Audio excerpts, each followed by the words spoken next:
বাজারে আসার উদ্দেশ্য একটাই, সেটা হলো গত 31শে জুলাই রাতে কক্সবাজারে যে একটি ঘটনা ঘটেছে, যেখানে একজন অবসরপ্রাপ্ত মেজর সিনহা আর মৃত্যুর ঘটনা ঘটেছে। এই ঘটনা উপলক্ষেই আমাদের এখানে আসা। আমরা এখানে এসেছি আজকে, এসে এই এলাকার সেনাবাহিনীর যারা সিনিয়র অফিসার আছেন এবং পুলিশ বাহিনীর যারা সিনিয়র অফিসার আছেন তাদের সাথে আমি সেনাপ্রধান হিসাবে এবং জনাব ব্যানার্জি সাহেব ইন্সপেক্টর জেনারেল পুলিশ হিসাবে আমরা তাদের সাথে আমাদের বক্তব্য দিয়েছি, মত বিনিময় করেছি, তাদের বিভিন্ন প্রশ্নের আমরা উত্তর দিয়েছি। এবং এইখানে যে জন্য আমাদের আসার সেটার উদ্দেশ্য হলো যে বাংলাদেশে যে সেই স্বাধীনতা যুদ্ধের সময় থেকে বাংলাদেশ সেনাবাহিনী এবং বাংলাদেশ পুলিশ বাহিনী আমাদের জাতির পিতা বঙ্গবন্ধু শেখ মুজিবুর রহমানের আহ্বানে সাড়া দিয়ে সেই ৭১-এ এই স্বাধীনতা যুদ্ধে অংশগ্রহণ করেছে। এবং আজকে যে আমরা একটা স্বাধীন সার্বভৌম দেশের নাগরিক, সেটা অর্জনে এই দুই সংস্থা বাংলাদেশ সেনাবাহিনী এবং বাংলাদেশ পুলিশ আমরা কাঁধে কাঁধ মিলিয়ে যুদ্ধ করে স্বাধীনতা অর্জন করে এনেছি।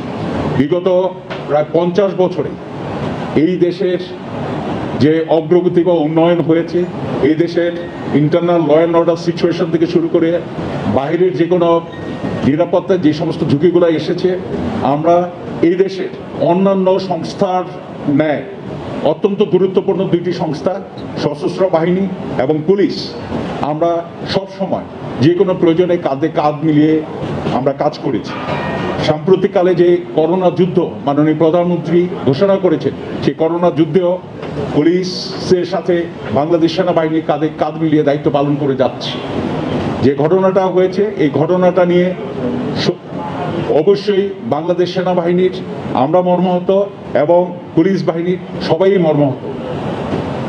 তবে আমরা যে জিনিসটা এখানে আলোচনা করেছি এবং আপনাদের মাধ্যমে যেই মেসেজটা দিতে চাই যে এটা একটা, আমরা এটাকে একটা বিচ্ছিন্ন ঘটনা হিসেবে দেখতে চাই এবং যে ঘটনার আলোকে আমাদের মাননীয় প্রধানমন্ত্রীর নির্দেশে একটি জয়েন্ট ইনকোয়ারি টিম গঠন করে দিয়েছে, যারা তাদের কাজ গতকাল শুরু করেছে।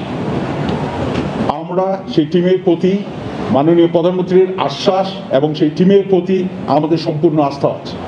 সেনাবাহিনীর আস্থা আছে, পুলিশ বাহিনীর আস্থা আছে। আমরা আমাদের নিজ নিজ অবস্থান থেকে একটা জিনিস আমরা নিশ্চিত করতে চাই যে যে ঘটনাটা ঘটেছে সেই ঘটনাটা সাথে যারা সম্পৃক্ত থাকবে সেটা দায় দায়িত্ব সেটা হলো যে কোনো প্রতিষ্ঠানের হতে পারে না সে, এবং এটার জন্য এই ইনকোয়ারি টিম যাদেরকে দোষী সাব্যস্ত করবে তারা তাদের সেই দোষের প্রায়শ্চিত্ত করবে। এখানে হলো কোনো প্রতিষ্ঠান কারোর সহযোগিতা করবে না, কারো বিপক্ষ যাবে না। আমরা আমাদের মধ্যে যে মিউচুয়াল ট্রাস্ট, কনফিডেন্স, কোঅপারেশন যে জিনিসগুলো হলো অনেক বছরে তৈরি হয়েছে পুলিশ এবং সেনাবাহিনীর মধ্যে, আমরা ব্যর্থহীন ভাষায় আবার বলেছি যে এটা অটুট থাকবে। এইটাতে কোনো ধরনের চিট ধরে এমন কোনো কিছু সেনাবাহিনীর পক্ষ থেকে হবে না এবং পুলিশ বাহিনী যে জিনিসটা ব্যর্থহীন ভাষায় বলেছে যে তাদের মধ্য থেকে হবে না। ঘটনা যে জিনিসটা যেহেতু সেটা হলো যে তদন্তাধীন আছে, আমরা আর সেটা নিয়ে অন্য কোনো কথা বলবো না। বাট এতটুকু আবারও বলছি যে এই ঘটনা নিয়ে যাতে কোনো ধরনের কোনো এই সেনাবাহিনী এবং পুলিশের মধ্যে কোনো ধরনের একটা অনাকাঙ্ক্ষিত সম্পর্ক চিপ ধরানো বা ভুল বুঝাবুঝি সৃষ্টি করার যাতে কোনো প্রয়াস কেউ না চালায় সেজন্য সবাইকে অনুরোধ করব।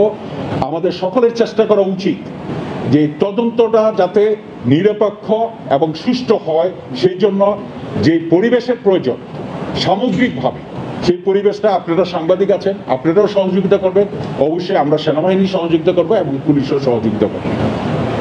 কারণ মাননীয় প্রধানমন্ত্রী যে ভিকটিম হয়েছে মেজর সিনহার মাকে গতকাল আপনারা সবাই জানেন, আপনাদের মাধ্যমে আমরাও জেনেছি যে কথা দিয়েছে সুষ্ঠু তদন্ত হবে এবং যারা দোষী তাদের বিচার হবে। তো সেটা যাতে ব্যাহত না হয় আমরা এমন কিছু কেউ করব।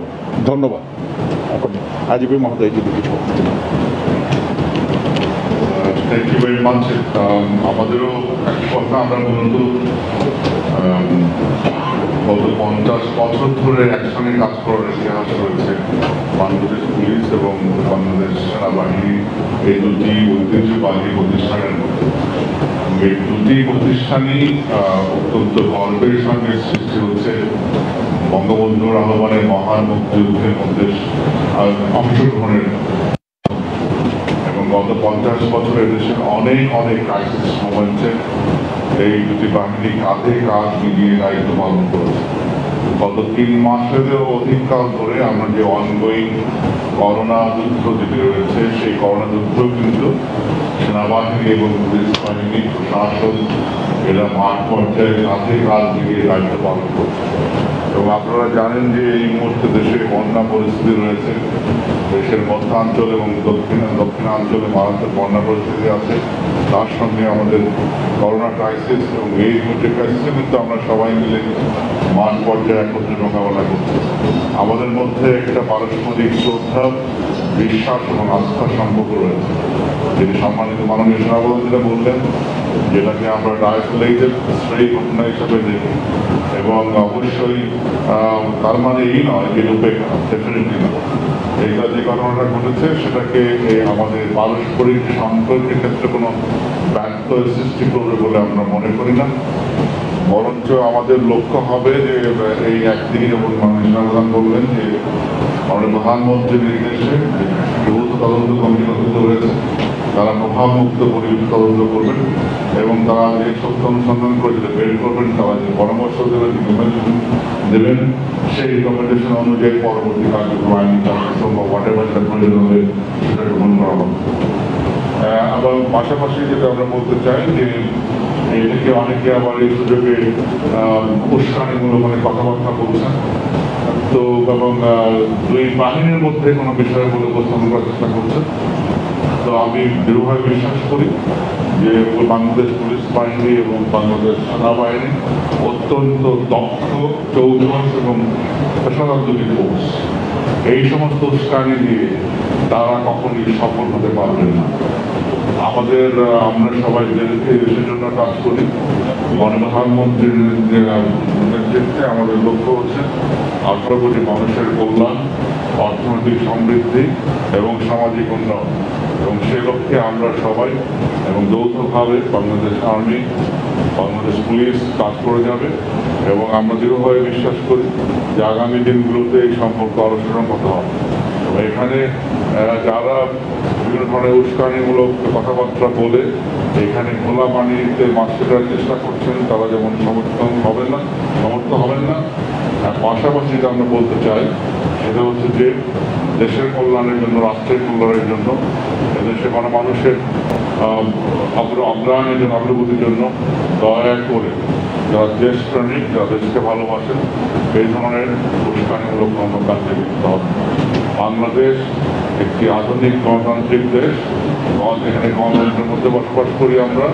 আমাদের দেশের রুল অফ ল রয়েছে, আমাদের এখানে সবকিছু, আমাদের এখানে মিডিয়া সর্বোচ্চ স্বাধীনতা ভোগ করে, জুডিশিয়ারি স্ক্রিন লিবার্টি ফ্রিডম ভোগ করে। আমরা বলবো যে একটা ইয়াং নেশন হিসাবে আমাদের অনেক অনেক আধুনিক রাষ্ট্রের গুণাবলী আমরা চর্চা করে থাকি অহংকারের সঙ্গে। তো এখানে যদি কেউ কোনো অপকর্ম, বেআইনি কাজে লিপ্ত হয়, তার যে প্রাপ্য সেটা অবশ্যই আইন দ্বারা নির্ধারিত হবে এবং সেখানে কোনো ব্যত্যয় ঘটবে না। এবং এই বিষয়ে যারা দায়িত্বপ্রাপ্ত রয়েছেন তারা সম্পূর্ণভাবে প্রভাবমুক্ত পরিবেশ দায়িত্ব পালন। আমরা অনুরোধ করব দয়া করে আমাদের এই বাহিনী বিরোধী, দেশের স্বার্থবিরোধী উস্কানি কোনো বাচ্চাগুলোকে করবেন না এবং যাতে করে এই দুর্যোগময় মুহূর্তে, এই সংকটকালীন সময় রাজার আমরা দ্রুত এই সংকট কাটিয়ে উঠতে পারি, সেই জন্য সবাই আমাদেরকে সমর্থন করবেন, সবাই আমাদেরকে সাহায্য করবেন। দেশবাসীর কাছে এটাই আমাদের। আচ্ছা, আরেকটা বিষয় জাস্ট বলতে চাই যে এখানে এটাও আলোচনা হয়েছে যে এই ধরনের ঘটনা যাতে ভবিষ্যতে আর না ঘটে সেই জন্য আমরা সকলে সতর্ক থাকব এবং এই ধরনের যে জিনিসটা হলো যে যাতে না ঘটে তার জন্য যা কিছু করণীয় আমাদের উভয় বাহিনীর পক্ষ থেকে আমরা সেই ধরনের বিভিন্ন পদক্ষেপ গ্রহণ করব। জি আমার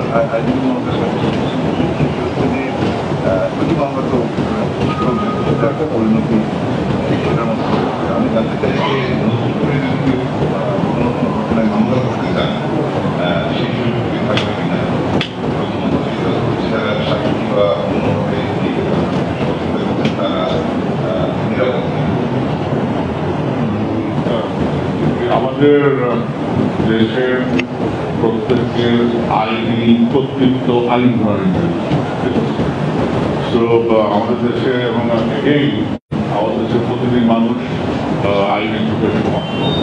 তো তার যে লিগাল রাইট আছে সেটি তার সমস্ত লিগাল রাইট সে ভোগ করার জন্য যে কোনো সময় আমাদের দেশে আইনসম্মত যে সকল লিগাল রাইট তার রয়েছে সেগুলো তো এনি টাইম অস্বীকার এগুলো একটা। আর যদি কোনো সাক্ষীর কোনো বা নিরাপত্তার বিষয় আছে ডেফিনেটলি আমরা রান্না করতে আপনার ওই জায়গাটা কিন্তু ভালো হচ্ছে রান্না বান্না খেলে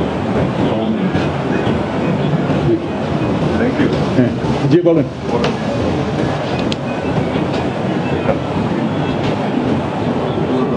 আমি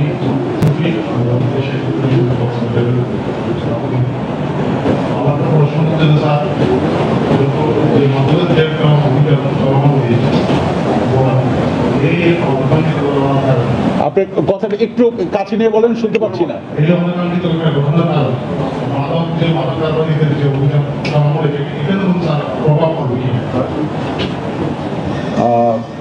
এটা তো অবশ্য আইনি আমাদের উত্তর দিতে পারে, তবে আমি বলবো আমার মনে হয় না যে এখানে পুলিশ কাজ করে, র্যাব কাজ করে, বিজিবি কাজ করে, ইভেন এই মুহূর্তে অনেক জায়গাতে সেনাবাহিনীও সম্পৃক্ত আছে, বিশেষ করে FDMNA ওই সমস্ত এলাকাতেও। তো সেখানে এই ধরনের ঘটনায় যে মাদক বিরোধী কোনো কর্মকাণ্ড এটাকে এফেক্ট করবে বলে আমি মনে করি এবং হওয়া উচিত না, হবেও না ইনশাল্লাহ। এটার সঙ্গে আসলে মাদক বিরোধী অভিযানের কোনো সম্পর্ক নেই।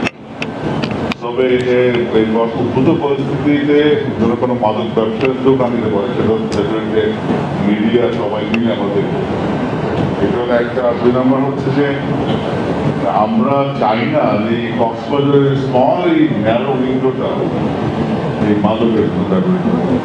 এই কারণে এখানে এখন সুবিধা হচ্ছে যে আমাদের অজস্র বাংলাদেশের মানে যে সিকিউরিটি ফোর্সেস এখানে কাজ করে, যেগুলো এডিশনাল অ্যাডভান্টেজ। এবং রিসেন্টলি এখানে কিন্তু একটা আপনারা জানেন যে এখানে একটা ইন্ডিপেন্ডেন্ট বিশাল ডিভিশন তৈরি হয়েছে এখানে।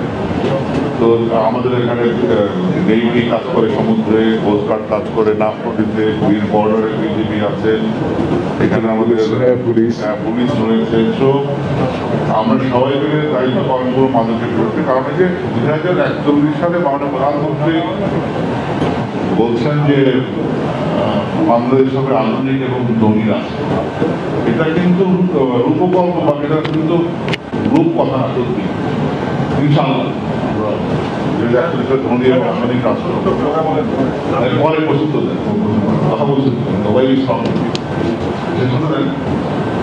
তো এই যে এই ধনী এবং আধুনিক রাষ্ট্র যে আমরা হব, সেই রাষ্ট্রের নেতৃত্ব কারা যদি আমার যুব সমাজ ধ্বংস হয়ে যায়। সেজন্য আমাদের যারা এই প্রজন্মে যারা আমরা আছি এখানে, তবে প্রত্যেকের নৈতিক দায়িত্ব আমার নেক্সট জেনারেশনকে সুরক্ষা দেওয়া। মাদক আমার নেক্সট জেনারেশনের জন্য বিশাল ভয়াবহ। তো আমরা এই প্রজন্ম যে এত শ্রম দিয়ে খাম দিয়ে মাননীয় প্রধানমন্ত্রীর নেতৃত্বে 2041 সালে আমরা ধনী এবং আধুনিক রাষ্ট্র বানানোর চেষ্টা করছি, ইনশাআল্লাহ হবে। সেই রাষ্ট্রের নাগরিককে হবে, নেতৃত্বকে দেবে যদি সমস্যা হয়। তো আমাদের ঐতিহাসিক কর্তব্য হচ্ছে আমরা সবাই মিলে এটার বিরুদ্ধে করবো এবং ইনশাআল্লাহ ওই ফাঁকি দাও। কোনো ঘটনা কোনো কারণ নেই যে মাদকের এই অপারেশন স্থবির হয়ে যাবে। তারপর আমরা সবাই এই বিরুদ্ধে যুদ্ধে লিপ্ত আছে মাদকের বিরুদ্ধে, সবাই সতর্ক থাকবো যাতে করে এই ঘটনার কোনো অনাকাঙ্ক্ষিত সুযোগ মাদক নিতে পারে। আমরাও থাকবো, আপনারা থাকবো। এবার আপনি আমাকে প্রশ্ন করবেন? হ্যাঁ বল। আমি মাহমুদ আলী মিনা, আপনার নাম স্যার?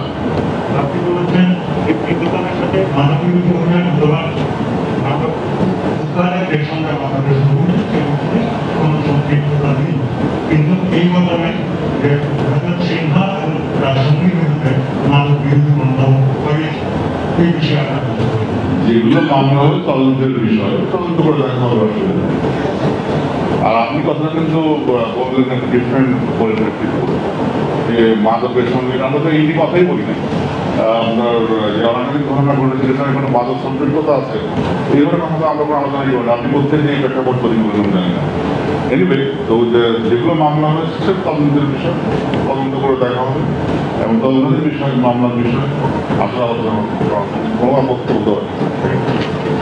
হ্যাঁ, আর কারো কোনো প্রশ্ন আছে? আমার একটু প্রশ্ন স্যার। জি। প্রশ্ন হচ্ছে যে, এই মেরিন ড্রাইভটা স্যার বাংলাদেশে করবো, প্রতিনিয়ত মেরিন ড্রাইভে ওই ক্রসফায়ার ঘটে, আমাদেরও সংবাদপত্রে বা টেলিভিশনে লিখতে হয়। তো মেরিন ড্রাইভটা ক্রসফায়ারের আতঙ্ক করা যাবে।